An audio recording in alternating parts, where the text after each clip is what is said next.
This is Jason Bright. The question is, should Jason Bright be killed by the courier or live? In this video, we're going to give you some background information, hear what you guys have to say, get a little bit more in-depth into Jason Bright's character, and finally, make our decision. Let's get you a little bit of background info on this character, Jason Bright. Jason Bright is a glowing ghoul that can be found in the early game at the RepCon test site. He declares himself to be the prophet of the great journey, and he is accompanied by plenty of other ghouls and just ghouls. I was going to say ghouls and gals, but that joke probably didn't fit. Back to the video. Jason Bright's main goal is to get the flock of ghouls that he has amassed to a place called the Great Beyond. It's actually called the Far Beyond after I just checked my notes, so editor, edit that in. The Great Beyond is a place for healing and safety for all ghouls. Well, specifically the ghouls that are in his flock. Maybe he'll bring those other ghouls later. You never know. Jason Bright is very thankful that the courier, you, show up and asks for your help in clearing out the demons in the basement. And by demons, he means Nightkin. And Nightkin are demons, okay? At least the Nightkins in that RepCon test site, they still give me night terrors, and I've been playing this game for almost like 15, 20 years, and I'm a grown adult with a wife, and they still scare me to this day. I even have a cat. Even when he's in the room, he doesn't help me. It's still terrifying. As for his context in the game, he fits in the early game, as I stated earlier, as you're trying to go find the person that shot you in the head. Manny Vargas is like, hey, dude, you got to clear out the ghouls. And you're like, okay, fine. And you go and clear out the ghouls, and lo and behold, Jason Bright's there, and he asks for your help, and you have a whole sequence of quests. So he's pretty early in the game, as Novak is one of like the first 4 places that you'll probably end up visiting.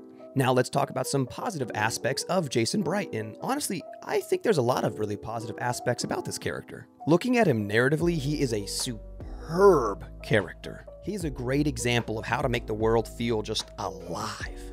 Unlike some characters, looking at you once again, Preston Garvey, Jason Bright helps the character learn more about the world and pushes the narration forward. Jason Bright has been working towards his goal for God knows how long, and every single step, every single mishap, every single barrier, he just goes through that barrier, he goes through that misstep, he jumps over the hurdle, he drives through the barrier, he just keeps on going, and I love that about him. He's also a gentle person who has a goal beyond just surviving. He wants to help these other ghouls that he has amassed through his time on this earth. He's also so gentle that he doesn't just try to convince Chris, the human that's helping work with them and help fix the ships and all that jazz. He doesn't try to convince him that he's a ghoul after he realizes Chris would be better off not knowing he is in fact a human. He's just a man balding in his 40s, which is actually natural. It's okay, I'm also balding, that's why I wear hats every single time.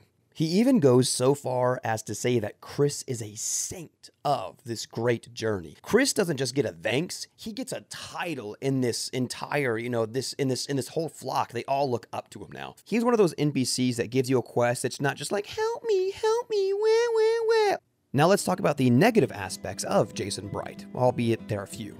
I will say, helping Jason Bright by slaughtering all the Nightkin does give you a negative view on Nightkin.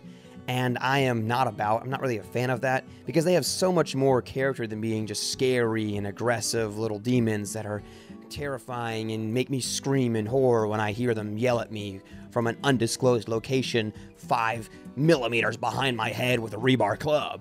Like someone said who commented on my video, they're just a little schizo. In the overall story, I will say that helping Jason Bright does get annoying after the 5th playthrough, but that really isn't against him directly. So here are some reasons to let Jason Bright live. His followers will be without a leader and probably slaughtered by the humans or the Nightkin that are below. He's a nightlight, and that's cool. The biggest reason is his people help defend Novak against the Legion, which I think is such a nice little addition. So they don't actually blow up, even though 85% of the community still thinks they go and blow up somewhere off in an undisclosed location. Last but not least, Jason Bright is actually a good person. He keeps Radix and Radaway in his room, presumably so for Chris in case he ever gets sick from radiation poisoning.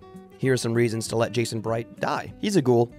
Oh, and of course the biggest reason, XP. All in all, Jason Bright is a good NPC that cares about your actions and decisions as well as his people. He's a great character. I usually just help him out. The question is, what do you do. Now that you know what I do to Jason Bright, you're probably wondering what I say about Oliver Swanek, so you'll be interested in this video.